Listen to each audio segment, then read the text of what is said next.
game. That's pretty quick. 35. Yeah. What do you think happened with Kevin in that inning? Oh, I don't want to incriminate myself. You know. I mean, do you think he started to think about pitching a no-hitter? No, I don't think so. I don't know. It'd be a question for him. What beats in the heart of... It's like Harold Reynolds said a long time ago. We were doing the College World Series, and they wanted us to predict the games. And they gave him to Harold, and he said, if you think I'm going to predict what a 21, 22-year-old guy is going to do for the next... I don't know. I was thinking about it. Just look up there and saw a 0. I hope it continued. I was trying to figure out if he'd have enough pitches to do it with. But a lot of borderline pitches that were kind of going his way, working, and kind of snowballed on him. I was more impressed how he came out and pitched the next 2 innings. As impressed. But really good defensive game for us, so I thought was the difference. That, obviously, in him. Manny made 2 good plays, and Stevie made 2 good plays. Nicky made a great play. Caleb made a great throw, and Flaherty made a great tag. Looking back on it, probably, other than the good pitching, the difference in the game. That was another first-inning home run. I know there's probably nothing logical about that, but I mean, Well, what's illogical is hitting off that guy. He's impressive. I tell you, that's 2 good young pitchers out there tonight, and a fine margin of error. And you better, once he establishes that breaking ball, really both of them, it's not a very comfortable at bat, but, Goss was able to match him. It's 2 good guys, 2 good-looking pitchers. You're trying to win a game, but you're also a fan of the game. You see 2 guys like that pitching, you go, it's just, I wouldn't say fun, but it's entertaining to watch. It's not entertaining to hit. Back over to Jones. You guys are 10-1 when he homers in the first inning. I mean, I know it's against one of those ridiculous stats, but I mean, it just kind of set a tone for you Well, guys? Adams had a lot of big hits. Obviously, more attention is paid to one that leaves the ballpark, But, I don't know if that was any bigger than the doubles he hit in Seattle. I can go through 20 different hits. You don't know how the game's going to end up there. I'm impressed with the...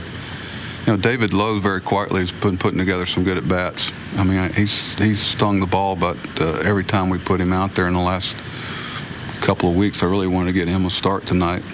I'd like to get Delman out in the field tomorrow. We got 3 straight left-handers. We'll see how Chris Davis feels tomorrow. He did come in during a game and let Doc checked on him. He's getting there. He's not there yet. I hope tomorrow he's all the way back. And McFarland's coming back on a morning flight tomorrow.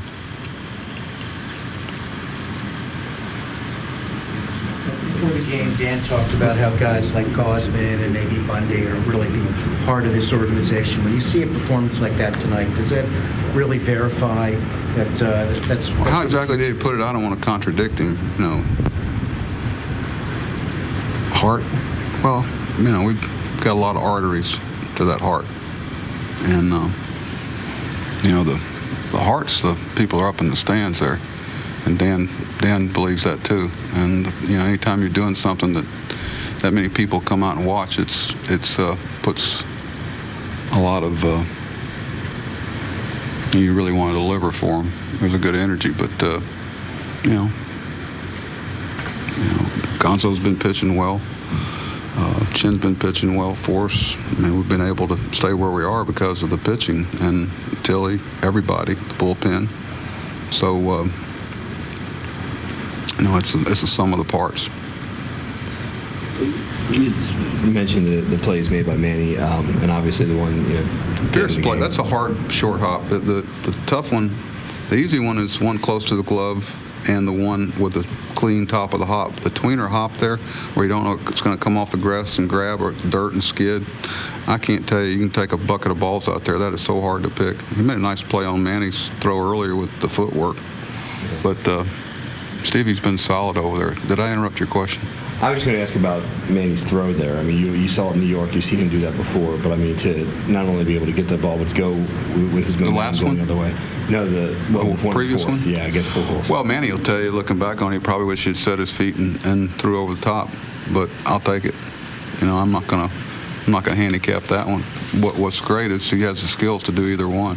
A lot of guys have to make that type of throw because they don't have the arm strength. Buck, you have any expectation of hearing anything from Dan tonight about any deals or? I didn't check my phone, and I don't know. If y'all see him in the locker room, no. I asked Ned, who's been with him the whole game, anything I need to know about.